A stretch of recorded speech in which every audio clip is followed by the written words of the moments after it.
Bonjour à tous et bienvenue dans cette nouvelle vidéo sur les oscillations mécaniques. Aujourd'hui, nous allons traiter un exercice très important. C'est un type d'exercice qui revient très souvent dans les examens officiels, notamment les questions sur l'équation différentielle, la période propre, ainsi que la détermination de l'amplitude et de la phase à l'origine. Au cours de cette vidéo, je vais également vous donner une remarque très importante pour distinguer entre les verbes d'action calculer, déterminer et déduire, car beaucoup d'élèves les confondent. Commençons d'abord par lire attentivement la donnée. On considère un pendule élastique horizontal constitué d'un solide de masse M relié à un ressort de constante de raideur K égale à 200 N par mètre. Le solide peut glisser sans frottement sur un rail horizontal.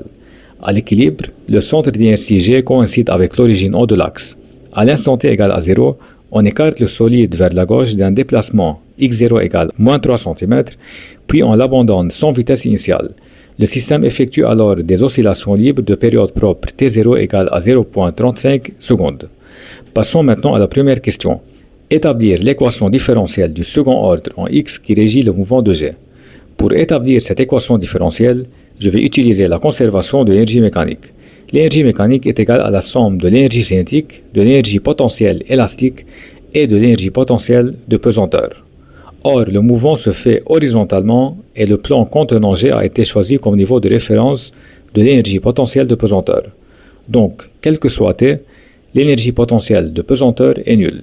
Il reste alors EM égale à et mv au carré plus et demi kx au carré, quel que soit T.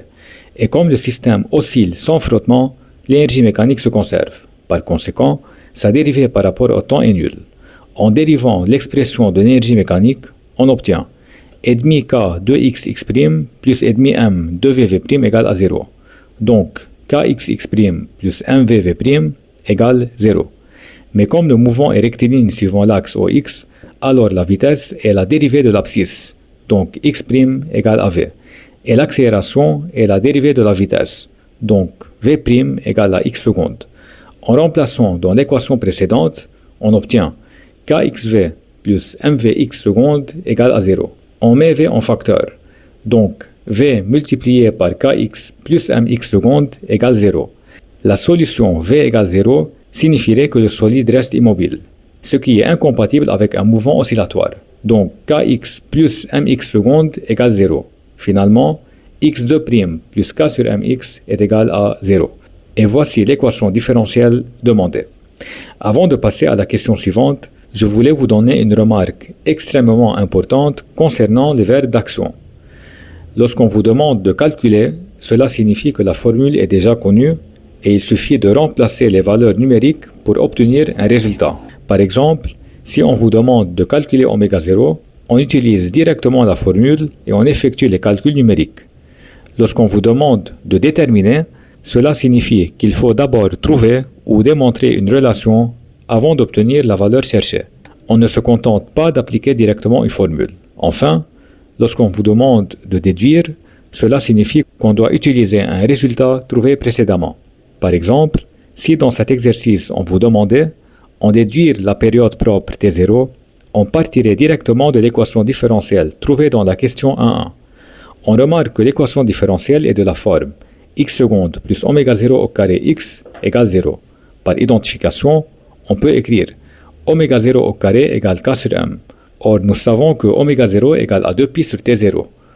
En combinant les deux résultats, on déduit immédiatement que t0 égale à 2π racine de m sur k. Voilà exactement ce qu'on appelle déduire un résultat. Revenons maintenant à notre exercice.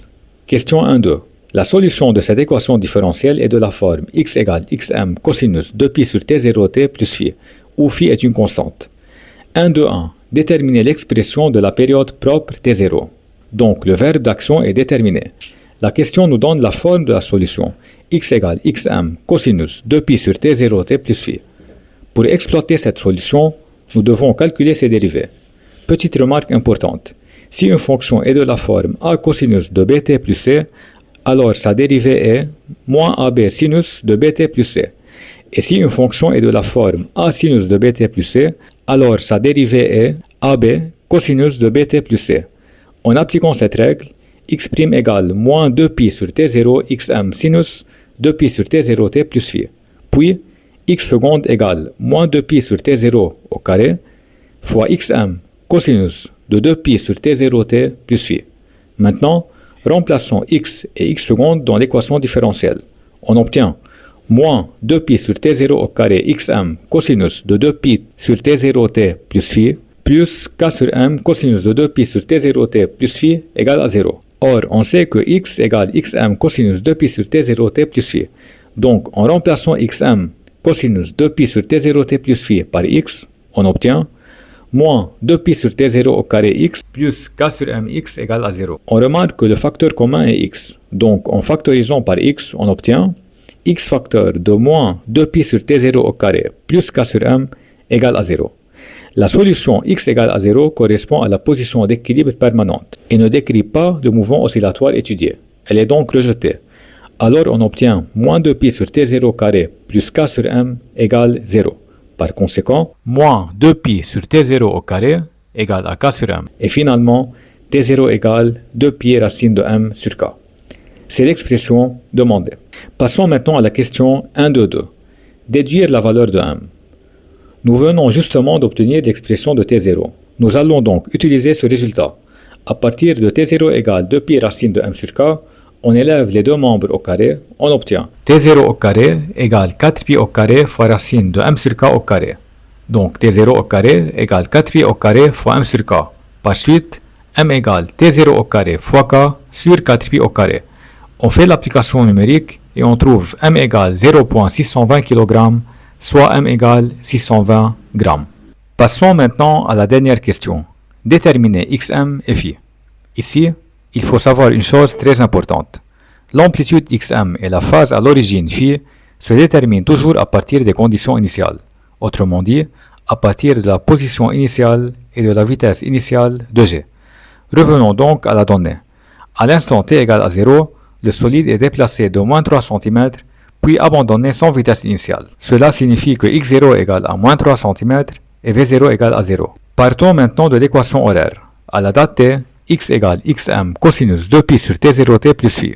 L'expression de sa vitesse est donnée par v égale x' égale à moins 2pi sur t0 xm sinus 2pi sur t0t plus phi.